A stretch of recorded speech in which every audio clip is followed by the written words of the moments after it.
Hello everyone. परीक्षा मंथन का लक्ष्य 2 लेकर हम आए हैं आज। और जैसा कि आप देख रहे होंगे, लक्ष्य 1 हमने अच्छे तरीके से डिटेल में हर एक चीज़ उसका कंप्लीट कर लिया था। लक्ष्य 2 लाने में थोड़ी सी देरी हुई है इस बार, और किसी ना किसी कारण से मैं व्यस्त था। मेरा यूपीएससी का प्रीलिम्स का एग्जाम था मेरा मई में, इसलिए मैं उसमें लगा हुआ था, तो मैं ये वीडियो नहीं ला पाया।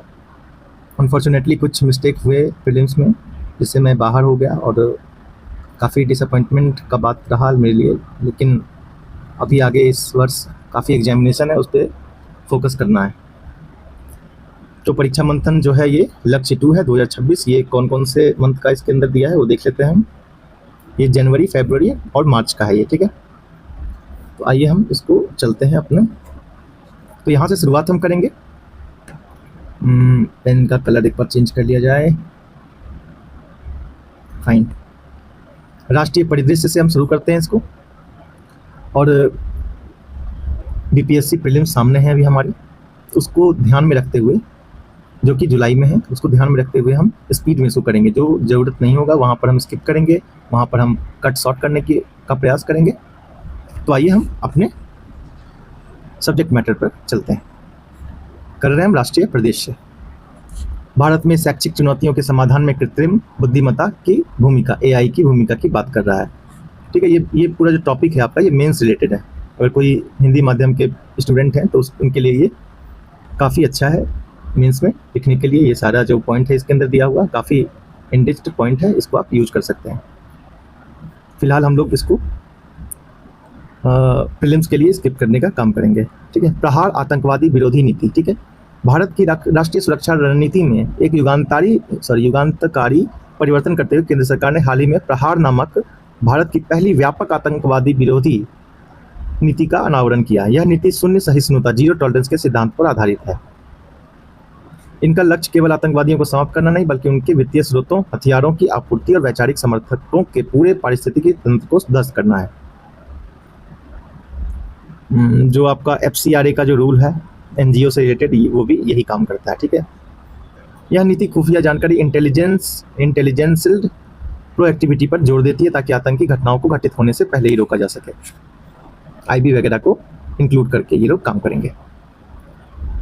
कुछ इसके सिद्धांत इस तरीके से: अखंड शून्य सहिष्णुता, प्रेरित केंद्रित न्याय, धर्मनिरपेक्ष दृष्टिकोण, राज्य प्रायोजित आतंकवाद पर प्रहार, जैसे कि पाकिस्तान हो गया, स्टेट स्पॉन्सर टेररिज्म इसको इंग्लिश में कहते हैं। प्रहार के साथ रणनीतिक स्तंभ है प्रहार, ये प्रॉपर्ली आपका मेंस के लिए है, तो इसको हम लोग स्किप करेंगे यहाँ पे, ठीक है।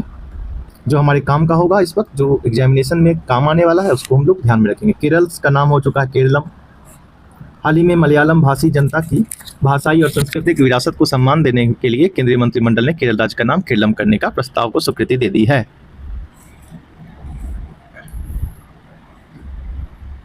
इसका आधार जो है ये ध्यान रखेंगे, अनुच्छेद 3 है, आर्टिकल 3। इसमें मुख्य जो इसके स्टेप्स हैं वो इस तरीके से हैं कि विधेयक का प्रेषण, केंद्रीय मंत्रिमंडल की मंजूरी के बाद केरल नाम परिवर्तन विधेयक 2026 को राष्ट्रपति द्वारा केरल विधानसभा को उनके विचारों के लिए भेजा जाएगा। परामर्श प्रक्रिया: गृह मंत्रालय इस दौरान खुफिया ब्यूरो IB, भारतीय सर्वेक्षण विभाग और रेल मंत्रालय जैसे प्रमुख विभागों से समन्वय करता है। अगला है संसदीय संशोधन। फिर चौथा है राष्ट्रपति के हस्ताक्षर और आधिकारिक अधिसूचना के साथ यह परिवर्तन प्रभावी हो जाएगा। इसके तर्क क्या है? भाषाई एकरूपता, विसंगति का निवारण। पूर्व में 2023 8वीं अनुसूची की सभी भाषाओं में नाम बदलने का प्रस्ताव था, जिसे तकनीकी सुधारों के बाद 2024 में केवल केरलम तक सीमित कर सुसंगत बनाया गया। गिग वर्कर्स को सामाजिक सुरक्षा दी गई। भारत सरकार सामाजिक सुरक्षा संहिता 2020 के तहत गिग वर्कर कौन होते हैं? जो एक तरीके से आप कह सकते हैं पार्ट टाइम जो काम करते हैं, जो जोमेटो हो गया, आपका स्विगी हो गया, फ्रीलांसर वगैरह हो गया, ये गिग वर्कर में आ गए। इस चीज़ को ध्यान रखेंगे कि नियम के अनुसार जो वर्कर एक ही प्लेटफॉर्म पर 90 दिन या उससे अधिक काम करते हैं, वे इन लाभों के पात्र होंगे। यह एक नेशनल सोसाइटी सिक्योरिटी बोर्ड के माध्यम से लागू होगा। एक वित्तीय वर्ष में कम से कम 90 दिन या एक से अधिक प्लेटफॉर्म पर 120 दिन तक काम करने वाले गिग वर्कर योग्य होंगे। ये इंपॉर्टेंट फैक्ट है, ये स्टेटमेंट बना करके पूछ सकता है। उन्हें क्या क्या देगा? स्वास्थ्य और मातृत्व लाभ, दुर्घटना बीमा, जीवन बीमा, वृद्धावस्था पेंशन, भविष्य निधि, PF जैसे लाभ प्राप्त होंगे।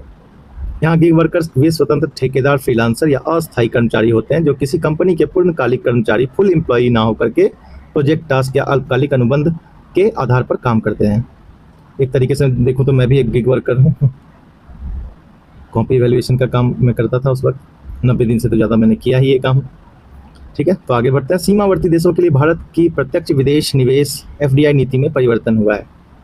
हाल ही में भारत सरकार ने उन देशों से आने वाले निवेश के लिए एफडीआई नीति में संशोधन किया जो भारत के साथ भूमि सीमा लैंड बॉर्डर साझा करते हैं, जैसे चीन, नेपाल, भूटान, म्यांमार, बांग्लादेश, पाकिस्तान, अफगानिस्तान। राष्ट्रीय सुरक्षा इनका कारण है। यह परिवर्तन मुख्यतः 2020 के प्रेस नोट 3 के प्रतिबंधों को आंशिक रूप से नरम करने से जुड़ा है। एफडीआई क्या है?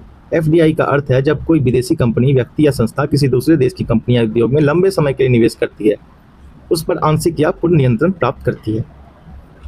एक और चीज़ मैं यहाँ पे बोलूँगा, एफपीआई थोड़ा सा पढ़ लेंगे, एफपीआई वर्सेज एफडीआई। ठीक है, एफपीआई जो होता है वो स्टॉक वगैरह पे इन्वेस्ट होता है। ये काफ़ी वल्नरेबल कैटेगरी में आता है, ये थोड़ा स्टेबल होता है। ठीक है, साल 2020 में कोविड-19 महामारी के दौरान भारतीय कंपनी के शेयर मूल्य में गिरावट आई थी। उस समय आशंका थी कि विदेशी कंपनियां, विशेषकर चीन की कंपनी, सस्ते दाम पर भारतीय कंपनियों का अधिग्रहण कर सकती है। इसी खतरे को देखते हुए भारत सरकार ने प्रेस नोट 3 2020 जारी किया था। इस नीति के तहत भारत के साथ जमीनी सीमा साझा करने वाले देश में आने वाले सभी निवेश के लिए सरकारी मंजूरी अनिवार्य कर दी गई थी।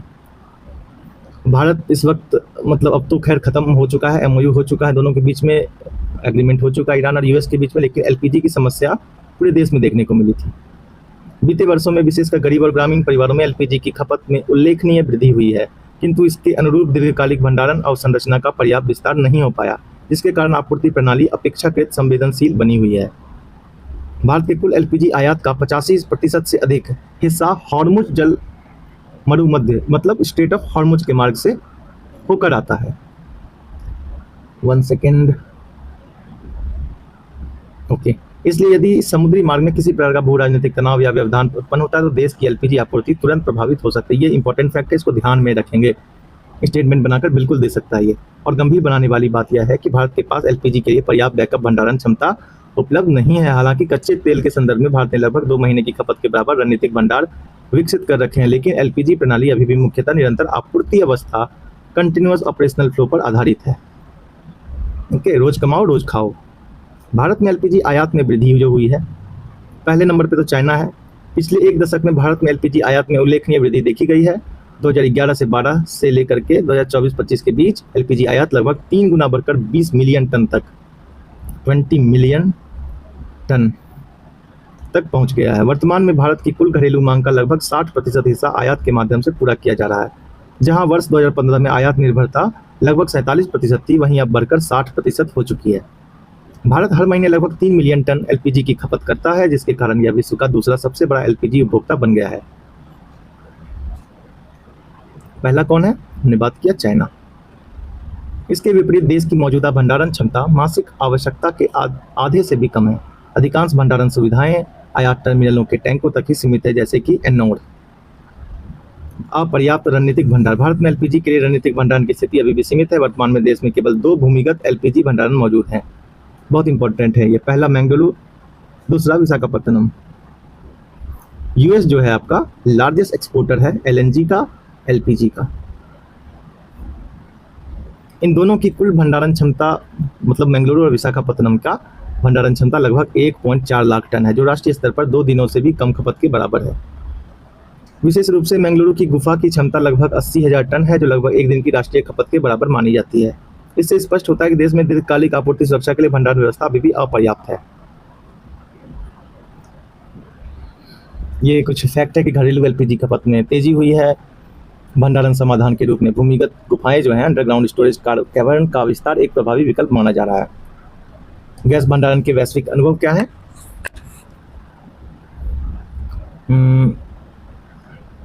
यूरोप की जो भूमिगत भंडारण क्षमता, उसके वार्षिक एलएनजी आयात के लगभग 150% तक पहुंचती है।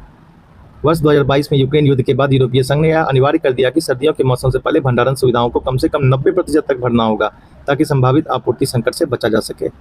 इस मामले में यूरोपीय देश काफ़ी शातिर हैं। भारत में संभावित भंडारण क्षेत्र जो है पेनिनसुलर शील्ड, दक्षिण भारत में फैला पेनिनसुलर शील्ड क्षेत्र भूमिगत गैस भंडारण के लिए अत्यंत उपयुक्त माना जाता है। यह क्षेत्र ग्रेनाइट जैसी स्थिर चट्टानों से निर्मित है। विशाखापत्तनम और मंगलुरु की मौजूदा भंडारण गुफाएं इसी भूवैज्ञानिक संरचना में स्थित है, जिसकी उपयुक्तता को प्रमाणित करती है। फिर एक दक्कन ट्रैप हो गया आपका। पश्चिमी और मध्य भारत में फैला दक्कन ट्रैप एक विशाल बेसाल्ट पठार है। हालांकि यहाँ भंडारण गुफाओं का निर्माण तकनीकी दृष्टि से अपेक्षाकृत जटिल है। ठीक है, आइए अब आगे चलते हैं। राजस्थान की जो नमक संरचना है वहाँ पर भी भंडारण का बात हो रहा है। समाप्त गैस भंडार जो है, इसके अतिरिक्त समाप्त हो चुके गैस भंडारों को भंडारण के लिए उपयोग करने की संभावना का भी अध्ययन किया जा रहा है, क्योंकि कृष्णा गोदावरी बेसिन है, कैम्बे बेसिन है, मुंबई अपतटीय क्षेत्र है। निष्कर्ष क्या है कि भारत में एलपीजी की बढ़ती मांग और आयात निर्भरता को देखते हुए रणनीतिक भंडारण क्षमता का विस्तार अत्यंत आवश्यक हो गया है। अब देखिए, उत्तर प्रदेश बना 100% ODF प्लस राज्य। मार्च 2026 में उत्तर प्रदेश स्वच्छ भारत मिशन ग्रामीण के तहत 100% ODF प्लस राज्य बन गया है, जो एक ऐतिहासिक उपलब्धि है। राज्य के सभी ग्रामीण क्षेत्रों ने ODF प्लस का दर्जा हासिल किया, जिसमें ठोस और तरल कचरा प्रबंधन को लागू किया गया। राज्य में 95,000 से अधिक गांवों ने खुद को ODF प्लस घोषित किया। इस मिशन के दूसरे चरण में ठोस और तरल अपशिष्ट प्रबंधन पर जोर दिया गया, जिसमें बड़ी संख्या में सामुदायिक शौचालय भी शामिल हैं। ODF वर्सेज ODF प्लस एक बार सर्च जरूर करेंगे। यह उपलब्धि स्वच्छ भारत मिशन ग्रामीण के अंतर्गत हासिल की गई, जो स्वच्छता को एक स्थायी आदत बनाने का लक्ष्य रखती है। भारत में प्रपत्र 7 का विवाद क्या है? हाल ही में मतदाता सूचियों के जारी विशेष गहन पुनरीक्षण SIR स्पेशल इंटेंसिव रिवीजन के दौरान प्रपत्र 7 के संभावित दुरुपयोग को लेकर गंभीर आशंकाएं सामने आई हैं। इन चिंताओं के बीच कई राज्यों में बड़ी संख्या में मतदाताओं के नाम सूची से हटाए जाने की खबर सामने आई है। इसका कुछ कानूनी आधार है, उसको देखते हैं। प्रपत्र 7 एक वैधानिक प्रावधान है, जिसके माध्यम से किसी व्यक्ति के नाम के मतदाता सूची में शामिल होने पर आपत्ति दर्ज की जा सकती है। इंपॉर्टेंट है, इसको ध्यान में रखना है। ठीक है, पूछ दिया कि प्रपत्र 7 है क्या, तो उस वक्त हम कंफ्यूज हो जाएंगे। मतदाता पंजीकरण नियम 1960 के अनुसार मृत्यु, दोहरी प्रविष्टि, निवास परिवर्तन, आयु संबंधी अपात्रता या नागरिकता की कमी जैसे आधारों पर आपत्तियां स्वीकार्य हैं। पूर्व में केवल संबंधित मतदान केंद्र के मतदाता ही ऐसी आपत्ति दर्ज कर सकते थे, लेकिन वर्ष 2022 में किए गए संशोधन के बाद किसी भी निर्वाचन क्षेत्र का कोई भी मतदाता आपत्ति प्रस्तुत कर सकता है। हालांकि इस बदलाव का उद्देश्य मतदाता सूची की शुद्धता बढ़ाना है, किंतु इसके दुरुपयोग की संभावनाएं भी बढ़ी हैं।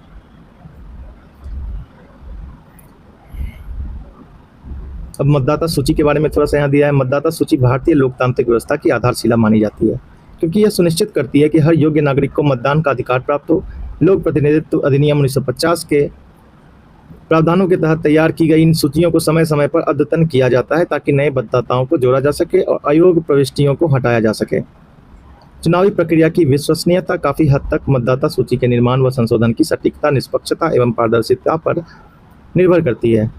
यदि इस प्रक्रिया में व्यापक स्तर पर गलतियां या हेरफेर होते हैं, तो उसका सीधा प्रभाव राजनीतिक प्रतिनिधित्व और चुनावी प्रणाली पर जनता के भरोसे पर पड़ता है।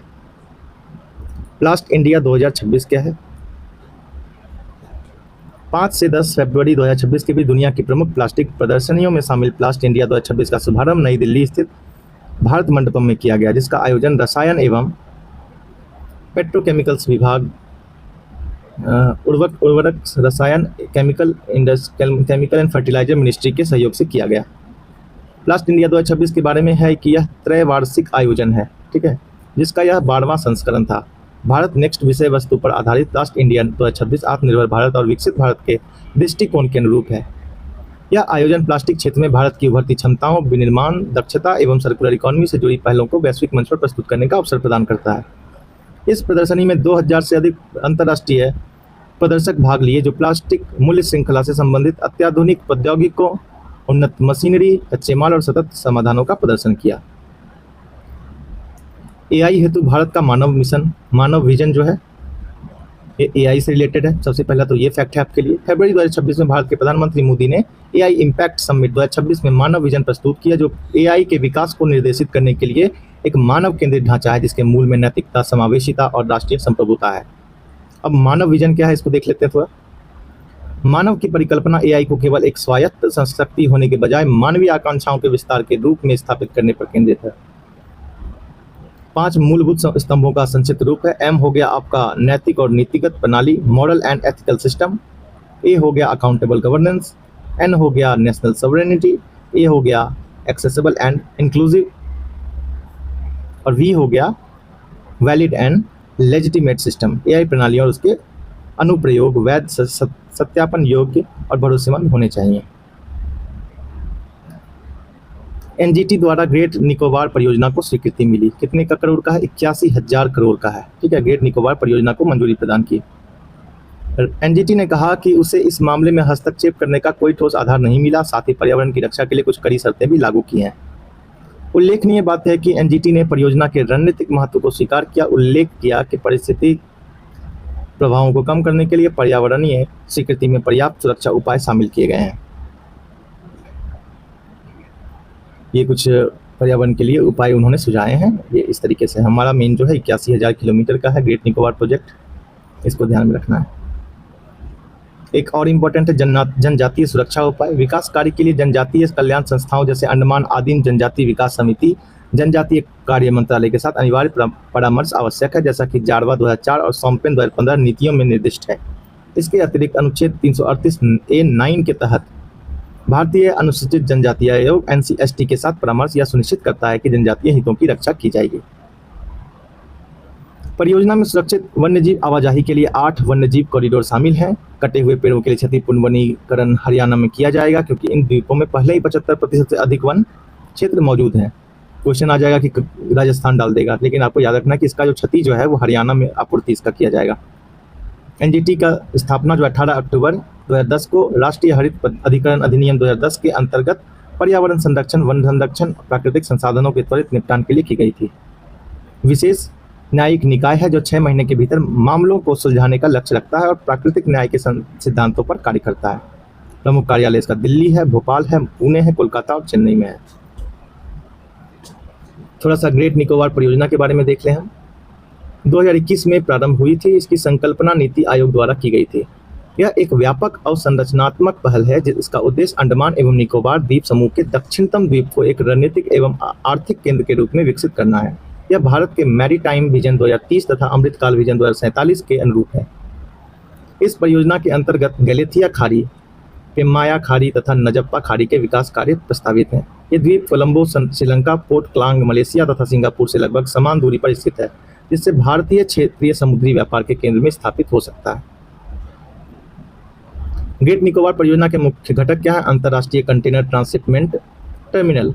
इसका उद्देश्य ग्रेट निकोबार को क्षेत्रीय एवं वैश्विक समुद्री अर्थव्यवस्था में एक प्रमुख ट्रांसशिपमेंट केंद्र के रूप में स्थापित करना है, ताकि भारत माल परिवहन में सक्रिय भागीदारी कर सके।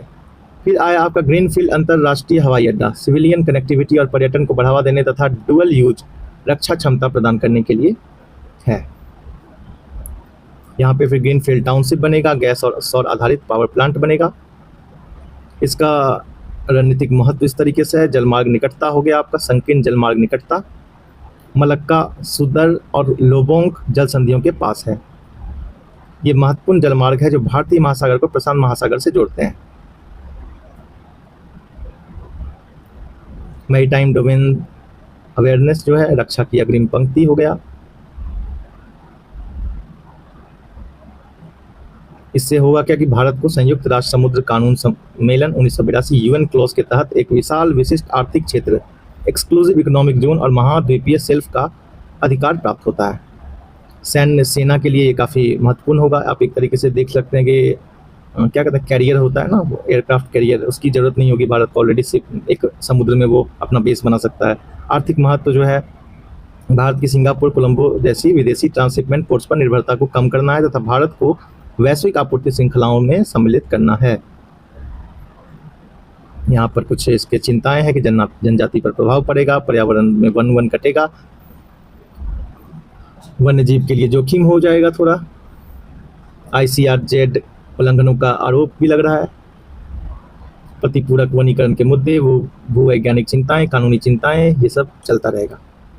विकसित भारत और नेट जीरो की ओर परिदृश्य रिपोर्ट। नीति आयोग ने विकसित भारत एवं नेट जीरो की ओर परिदृश्य विषयक 11 व्यापक रिपोर्टों का प्रकाशन किया है, जिन्हें 10 अंतर मंत्रालयीय कार्य समूहों द्वारा तैयार किया गया है। इसमें है कि वर्ष 2047 तक 30 ट्रिलियन अमेरिकी डॉलर की अर्थव्यवस्था बनते हुए विकसित भारत का लक्ष्य किस प्रकार प्राप्त कर सकता है। साथ ही वर्ष 2070 तक net zero green house gas उत्सर्जन और की अपनी प्रतिबद्धता का समांतर रूप से निर्वहन कर सकता है। इसके कुछ मुख्य बिंदु हैं कि नीति आयोग की रिपोर्टों में यह प्रस्तुत किया गया है कि भारत इलेक्ट्रिफिकेशन, मॉडर्नाइजेशन, नाभिकीय ऊर्जा के व्यापक विस्तार, हरित रोजगार, सतत शहरीकरण के माध्यम से वर्ष 2047 तक 30 ट्रिलियन अमेरिकी डॉलर की अर्थव्यवस्था कैसे बन सकता है और वर्ष 2070 तक नेट जीरो कैसे प्राप्त कर सकता है। ये इसका मेन पॉइंट था। मिशन लाइफ से भी जुड़ा हुआ है ये, ठीक है। मेघालय में रेड होल माइनिंग होता है, असम में भी होता है, हम लोग सब इसके बारे में पढ़ते रहते हैं। देख लेते हैं एक बार कितना है हमारा राष्ट्रीय वाला सेक्शन पर।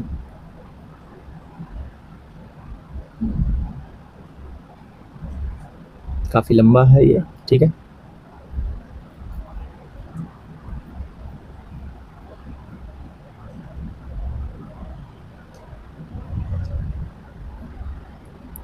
पूर्वी जयंतिया हिल्स में एक बड़ा हादसा सामने आया जहां रेड होल माइनिंग होता है। एससी द्वारा इसमें लंबे समय से लगाए गए प्रतिबंधों के बावजूद रेड होल माइनिंग की निरंतर मौजूदगी को एक बार फिर उजागर कर दिया है। रेड होल माइनिंग के बारे में सीधा हम पढ़ लेते हैं। कोयला उत्खनन की एक प्राचीन और जोखिम भरी तकनीक है। इससे बहुत संकीर्ण सुरंगें बनाई जाती हैं जो केवल इतनी बड़ी होती है कि कोई व्यक्ति रेंगते हुए उसमें से गुजर सके। 3-4 फीट ऊंची होती है, जिससे खनिकों को बुनियादी उपकरणों के साथ बैठकर या रेंगते हुए काम करना पड़ता है। रेड होल माइनिंग में केवल कोई वैज्ञानिक योजना, वेंटिलेशन या संरचनात्मक समर्थन नहीं होता, जिससे अत्यंत खतरनाक बन जाता है। मुख्यतः यह मेघालय में प्रचलित है। रेड होल माइनिंग की रिपोर्टें भारत के अन्य पूर्वोत्तर राज्य में भी सामने आई है, जैसे कि असम में मैंने बोला। एनजीटी ने वर्ष 2014 में इस प्रथा पर प्रतिबंध लगा दिया, इसे अवैज्ञानिक एवं अवैध बताते हुए इससे होने वाली पर्यावरणीय क्षति को रेखांकित किया। इस प्रतिबंध को सर्वोच्च न्यायालय ने भी बनाए रखा। वर्तमान में सभी जितने रेड होल माइनिंग है इसको अवैध माना गया है। ठोस अपशिष्ट प्रबंधन नियम, सॉलिड वेस्ट मैनेजमेंट 2026। जनवरी 2026 में केंद्र सरकार ने सॉलिड वेस्ट मैनेजमेंट जो है नियम 2026 को अधिसूचित किया। इस नियम के तहत देश भर में अत्यधिक अपशिष्ट उत्पन्नकर्ताओं तथा स्थानीय निकायों के लिए अपशिष्ट का स्रोत स्तर पर प्रसंस्करण अनिवार्य कर दिया है। एनवायरमेंट मिनिस्ट्री द्वारा अधिसूचित ठोस अपशिष्ट प्रबंधन नियम 2026 को 1 अप्रैल 2026 से प्रभावी किया जा रहा है।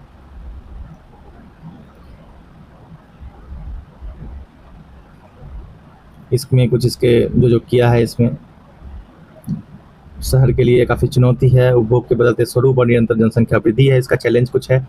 नवीनतम अनुमानों के अनुसार देश में प्रतिदिन लगभग 1.85 लाख टन सॉलिड वेस्ट उत्पन्न होता है, जिसमें से लगभग 30 से 40% आवासीय सोसाइटियों, वाणिज्यिक परिसरों, संस्थानों एवं सरकारी भवन जैसे थोक अपशिष्ट उत्पादकों से आता है। हालांकि स्वच्छ भारत मिशन शहरी जैसी प्रमुख योजनाओं के अंतर्गत घर घर कचरा संग्रहण और स्रोत पर पृथक्करण उल्लेखनीय प्रगति हुई है, फिर भी जो चैलेंजेज हैं वो बने हुए हैं। आज भी एक बड़ा हिस्सा लैंडफिल में जा रहा है, जिससे भूमि क्षरण, भूजल प्रदूषण, वायु गुणवत्ता में गिरावट और जन स्वास्थ्य में खतरे उत्पन्न कर रहा है। जलज आजीविका केंद्र। जनवरी 2026 में केंद्रीय जल शक्ति मंत्री द्वारा 25 जलज आजीविका केंद्र का लोकार्पण किया गया। इसके बारे में थोड़ा पढ़ लेते हैं। नमामि गंगे मिशन तथा भारतीय वन्य जीव संस्थान की संयुक्त पहल है। इसके मुख्य उद्देश्य गंगा नदी बेसिन में नदी संरक्षण को सतत आजीविका से जोड़ना है। जलज पहल चक्रीय अर्थव्यवस्था पर मॉडल है, सर्कुलर इकोनॉमी पर मॉडल है, पर बेस्ड है। इसके अंतर्गत स्थानीय समुदायों को टिकाऊ आजीविका से जुड़ी गतिविधियों में प्रशिक्षण दिया जाएगा। उन्हें जैव विविधता संरक्षण एवं स्वच्छ नदी पारिस्थितिकी तंत्र को इनके निर्माण में सक्रिय भागीदार बनाया जाएगा। महिलाओं को भागीदारी दी जाएगी। जलज की अवधारणा नदी और मानव समुदायों के बीच सहजीवी संबंध स्थापित करने पर केंद्रित है। फिर है आपका चटरगला दर्रा आई थिंक पास को कहते हैं। जनवरी 2026 में बॉर्डर बीआरओ ने प्रोजेक्ट संपर्क के अंतर्गत चटरगला दर्रे पर एक सफल उच्च ऊंचाई बचाव अभियान तथा सड़क पुनर्निर्माण कार्य पूरा किया। इस अभियान का उद्देश्य दुर्गम पर्वतीय क्षेत्र में यातायात बहाली, सैनिक आवागमन तथा स्थानीय लोगों की सुरक्षित कनेक्टिविटी सुनिश्चित करना था। काफी कठिन रहा होगा ये, बर्फबारी, लैंडस्लाइड के बीच में ये संपन्न हुआ, जो बीआरओ की तकनीकी दक्षता, आपातकालीन प्रतिक्रिया क्षमता को दर्शाता है। चटरगला दर्रे के बारे में जान लें थोड़ा। जम्मू और कश्मीर केंद्र शासित प्रदेश के जम्मू क्षेत्र में स्थित है। भदरवा चटरगला एक्सिस पर स्थित है। यह दर्रा कठुआ जिले के बानी क्षेत्र को डोडा जिले के भदेरवाह से जोड़ता है।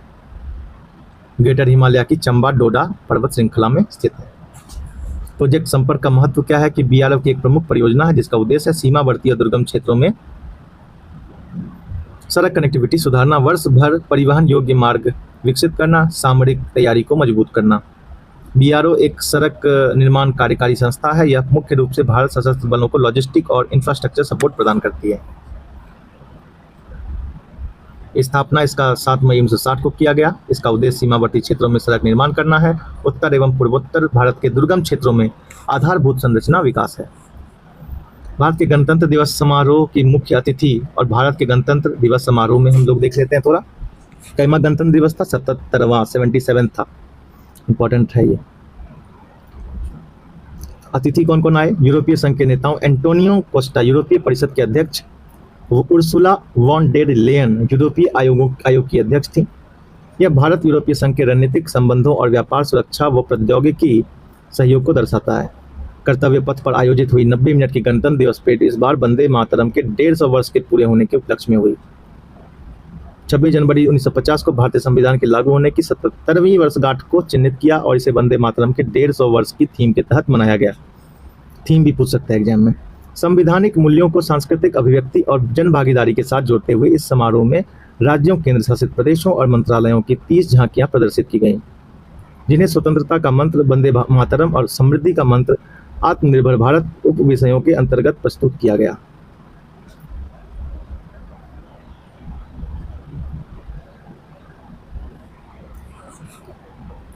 भारत के 77वें गणतंत्र दिवस समारोह की शुरुआत भारतीय युद्ध वाद्य यंत्रों के साथ 100 सांस्कृतिक कलाकारों की प्रस्तुति के साथ हुई।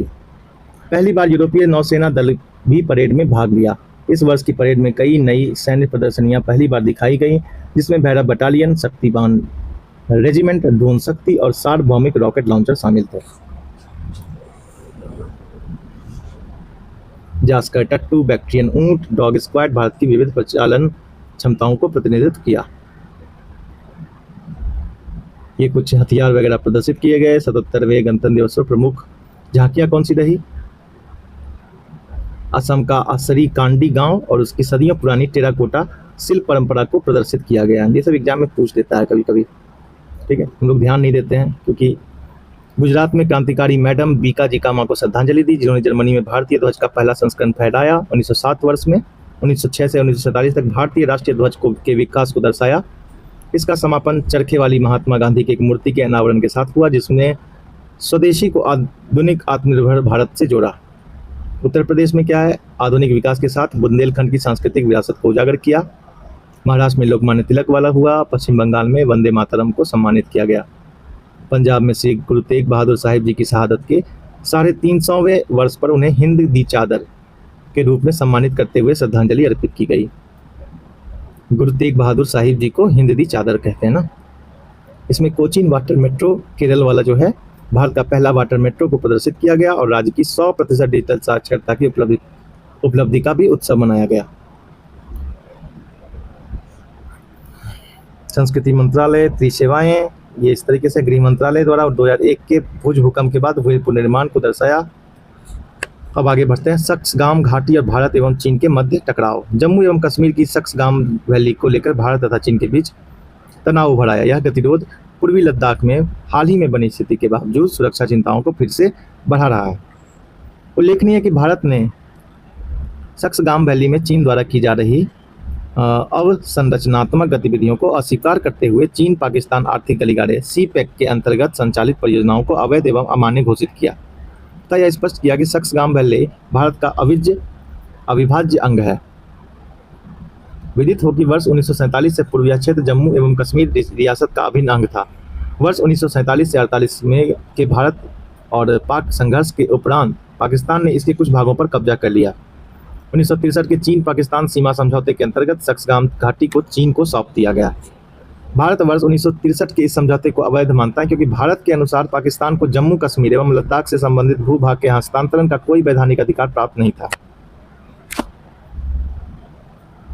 सक्सगाम घाटी का जो ज्योग्राफी है वो इस तरीके है। सियाचिन ग्लेशियर के पास स्थित है। उत्तर में चीन के शिनजियांग, दक्षिण व पश्चिम में पश्चिम में पाकिस्तान के अधिकृत कश्मीर से लगी हुई है। इस स्थिति के कारण यह क्षेत्र भारत की सुरक्षा के लिहाज से बेहद संवेदनशील है। सक्सगाम घाटी को ट्रांस काराकोरम ट्रैक्ट भी कहते हैं। यह पाकिस्तान के अवैध कब्जे वाली गिलगित बल्तिस्तान के हुंजा क्षेत्र में स्थित है। यह लगभग 5000 वर्ग किलोमीटर का दुर्गम इलाका है। इसमें उत्तर में चीन का सिंजियांग प्रांत, दक्षिण पश्चिम में पाक अधिकृत कश्मीर है, पीओके है।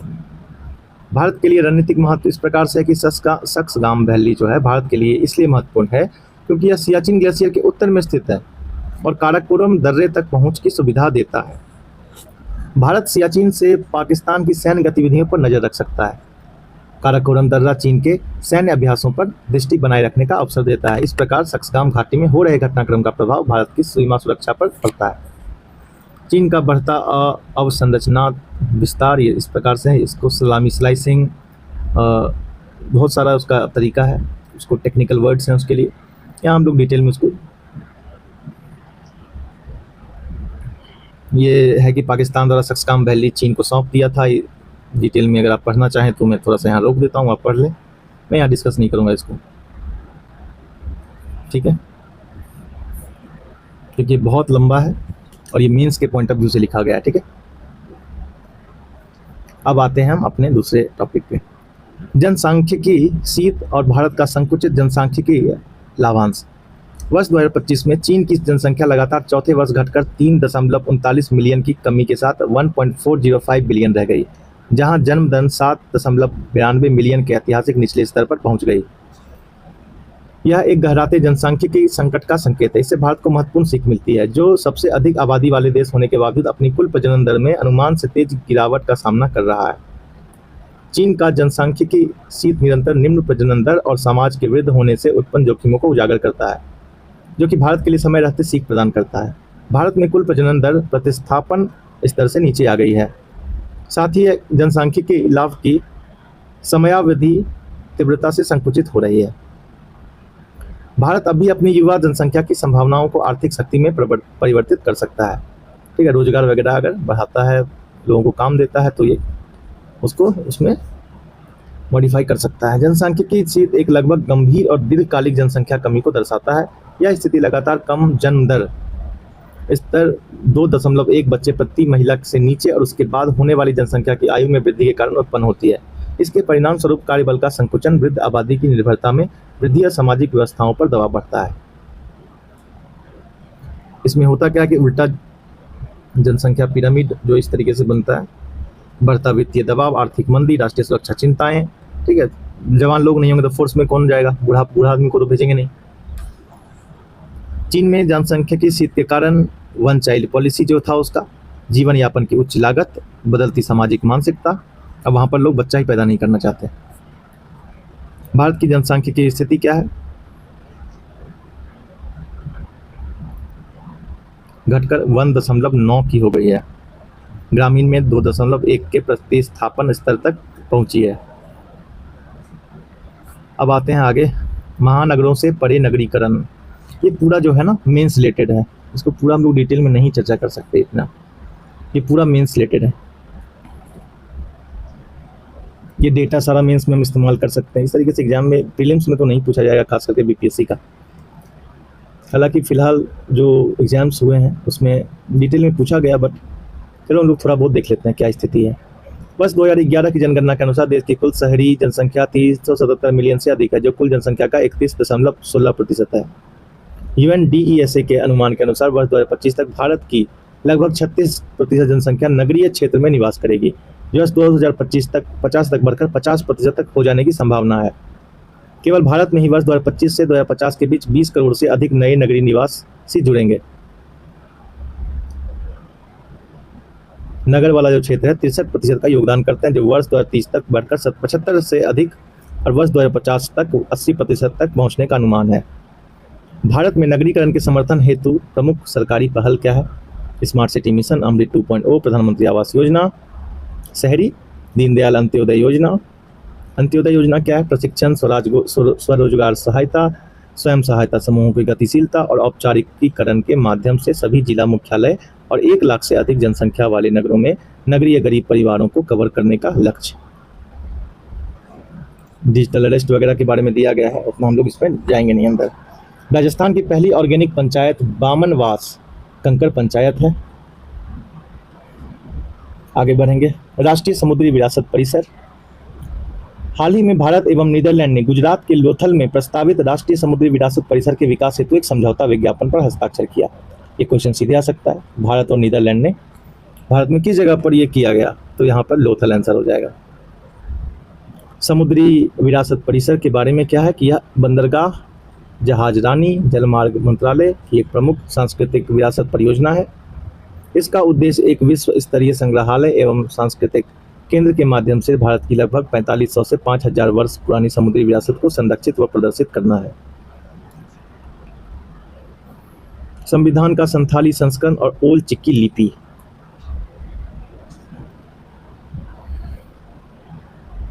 दिसंबर 2025 में राष्ट्रपति जो है हमारे संथाली भाषा में विमोचन किया। इस प्रकार देश का संविधान अब ओल चिकी लिपि में उपलब्ध है।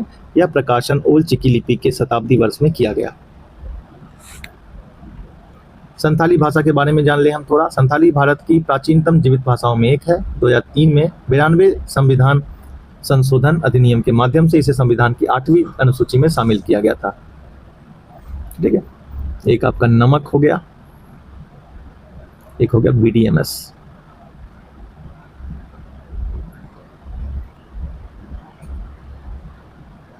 नमक से हो गया आपका नेपाली, मणिपुरी, कोंकणी। BD से हो गया बोडो, डोंगरी, मैथिली, संथाली। इस तरीके से इसको याद रखते हैं। ये वाला तो पता ही होगा आपको, 21, 71, 92 अमेंडमेंट। ये हो गया आपका 92nd होगा। ये नमक हो गया आपका 71st, 21 में आपका अलग हो गया। यह भाषा मुख्यतः झारखंड, उड़िया, पश्चिम बंगाल, बिहार के जनजातीय समुदायों द्वारा बोली जाती है। इस भाषा को हो और मुंडारी भाषाओं से बहुत निकटता से संबंध है। संथाली भाषा ऑस्ट्रो एशियाई भाषा परिवार में मुंडा शाखा में आती है। ऑस्ट्रो एशियाई भाषा। ओल चिकी लिपि क्या है? संथाली भाषा लिखने में प्रयुक्त होती है। इसको ओल चेमेट, ओल सिकी और ओल या संथाली वर्णमाला भी कहते हैं। इसका आविष्कार पंडित रघुनाथ मुर्मू ने वर्ष 1925 में किया। यह लिपि बाएं से दाएं लिखी जाती है। ठीक है, बाएं से दाएं लिखी जाती है। इसके दो रूप चपा एवं उसरा है। यह संथाली के लिए आधिकारिक लेखन प्रणाली है। इसमें 30 अक्षर हैं, जिसके रूपों का उद्देश्य प्राकृतिक आकृति को विघटित करना है। भीमा नदी जल विवाद क्या है भाई? महाराष्ट्र द्वारा भीमा नदी के जल का तय आवंटन से अधिक और बिना अनुमति उपयोग किया जा रहा है, जिससे अंतर्राज्यीय जल बंटवारे से जुड़ी समझौतों का उल्लंघन हो रहा है। कर्नाटक और महाराष्ट्र के बीच है ये विवाद।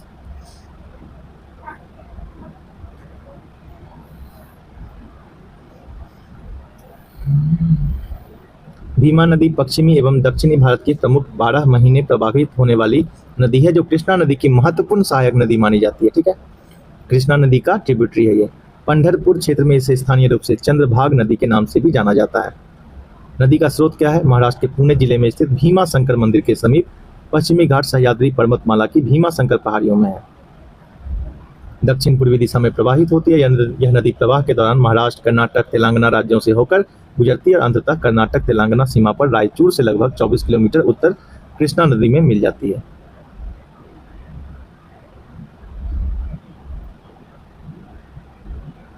इसका है ये कृष्णा नदी का ट्रिब्यूटरी है। ठीक है,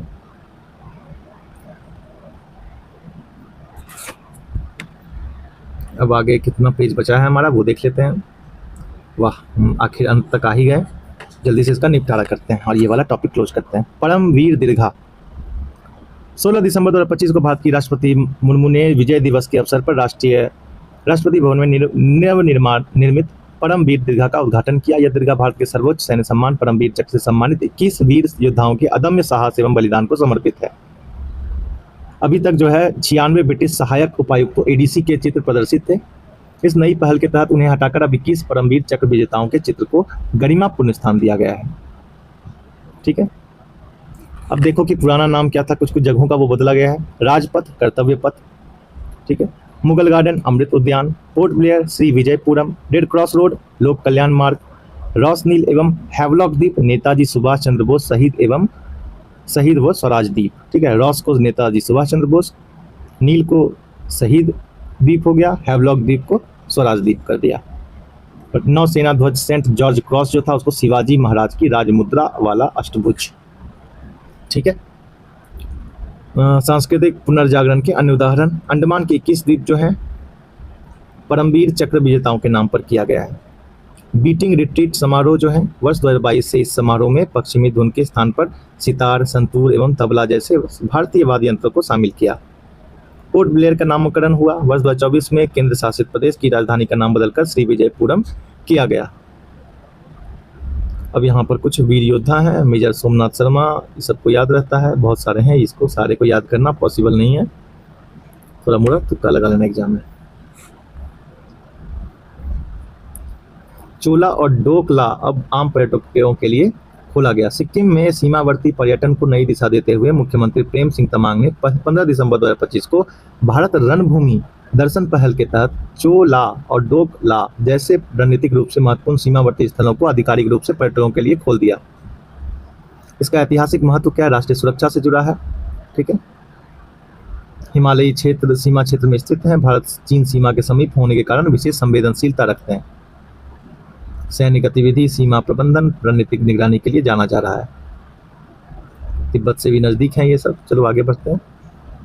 इसके कुछ उद्देश्य हैं, ये सब कॉमन चीज़ है, ये सब हम लोग इमेजिन कर सकते हैं आराम से। यूपीएससी में चेहरा प्रणाली पर क्या करेंगे इसको पढ़ के भाई हम लोग। राष्ट्र प्रेरणा स्थल क्या है? अटल बिहारी वाजपेयी, दीनदयाल उपाध्याय और श्यामा प्रसाद मुखर्जी के जीवन विचारों व आदर्शों को सम्मान देने के उद्देश्य से बने राष्ट्र प्रेरणा स्थल का उद्घाटन किया। दिसंबर 2026 में प्रधानमंत्री मोदी ने लखनऊ में किया है। लखनऊ के हरदोई रोड पर गोमती नदी के तट पर स्थित यह राष्ट्र प्रेरणा स्थल लगभग 65 एकड़ क्षेत्र में फैला हुआ है। यह स्मारक अटल बिहारी वाजपेयी, दीनदयाल उपाध्याय, श्यामा प्रसाद मुखर्जी को समर्पित है। कमल के आकार में निर्मित यह परिसर भाजपा के चुनाव चिन्ह का प्रतीक है और इस दिवंगत नेताओं को 3 भव्य कांस्य प्रतिमाओं से सुसज्जित किया गया है। गणतंत्र दिवस परेड में भारतीय सेना के पशु दल का पहला प्रदर्शन। रिमाउंट और पशु चिकित्सा कोर के नेतृत्व वाले इस दल में बैक्ट्रियन ऊंट, जास्कर टट्टू, शिकारी पक्षी, सेना के कुत्ते शामिल थे। प्रोजेक्ट हनुमान क्या है? 3 मार्च 2026 को आंध्र प्रदेश सरकार ने राज्य में बढ़ते मानव वन्य जीव संघर्ष से निपटने के लिए विश्व वन्य जीव दिवस 2026 के अवसर पर हनुमान परियोजना का शुभारंभ किया। प्रोजेक्ट हनुमान का पूरा नाम healing and nurturing unit for monitoring and nursing of wildlife, healing and nurturing unit for monitoring aid and nursing wildlife है। यह राज्य स्तर की वन्य जीव संरक्षण और संघर्ष समन्वय पहल है, जिसका उद्देश्य जंगलों के पास रहने वाले समुदायों की रक्षा करते हुए वन्य जीवों को बचाना, उनका उपचार करना, उनका पुनर्वास करना, उनकी निगरानी करना है। तो इस तरीके से हमने जो है पूरा अपना राष्ट्रीय परिदृश्य देख लिया, ठीक है। काफ़ी डिटेल में भी हमने देखा, कुछ चीज़ों को इंक्लूड किया, कुछ को छोड़ा, ज़्यादातर हमने इंक्लूड कर लिया है। तो यहाँ पर हम आज अपना वीडियो ख़त्म करेंगे, ठीक है। नेशनल सीनेरियो को हमने यहाँ पर फिनिश कर दिया है। पिछली बार की तरह हम ऐसा नहीं करेंगे कि एक नेशनल सीनेरियो है जिसका पार्ट 1 ला रहे हैं, पार्ट 2 ला रहे हैं, क्योंकि उस वक्त मैं आलसी था थोड़ा सा, तो मैं रिकॉर्ड करने से बचता था। तो मैं अब सोच रहा हूँ कि 1 घंटा लग जाए, 1.5 घंटा लग जाए, तो रिकॉर्ड मुझे कर ही लेना है। थोड़ा सा स्पीड में रहेगा ये वीडियो, थोड़ा सा इसको स्लो करके देख लेंगे। ये बहुत ही अच्छी मैगजीन है, ये आपके तैयारी में मतलब जो करंट अफेयर का जो पोर्सन है उसको निरंतरता बनाए रखेगा उसके अंदर, ठीक है। इसलिए ये काफ़ी इंपॉर्टेंट हो जाता है। तो थैंक्स फॉर वॉचिंग।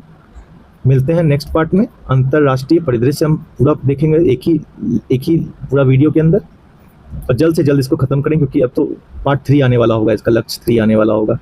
उसके आने से पहले 3-4 दिन में इस पूरी किताब को निपटा देना है। आप देख सकते हैं ये काफ़ी डिटेल में यहाँ पे भी दिया है। यहाँ पर भी बहुत सारी चीज़ों को छोड़ेंगे, बहुत सी चीज़ों को इंक्लूड करेंगे। जो हमारे एग्जाम में इम्पोर्टेंट होगा उसको हम लोग लेकर चलेंगे आगे। यहाँ तक है ये, यहाँ जाकर ये ख़त्म हो रहा है। सोचो काफ़ी लंबा होने वाला है अगले बार का वीडियो जो है, मैं इसको कल ही लाने की कोशिश करूँगा, ठीक है। मिलते हैं कल फिर। Thank you.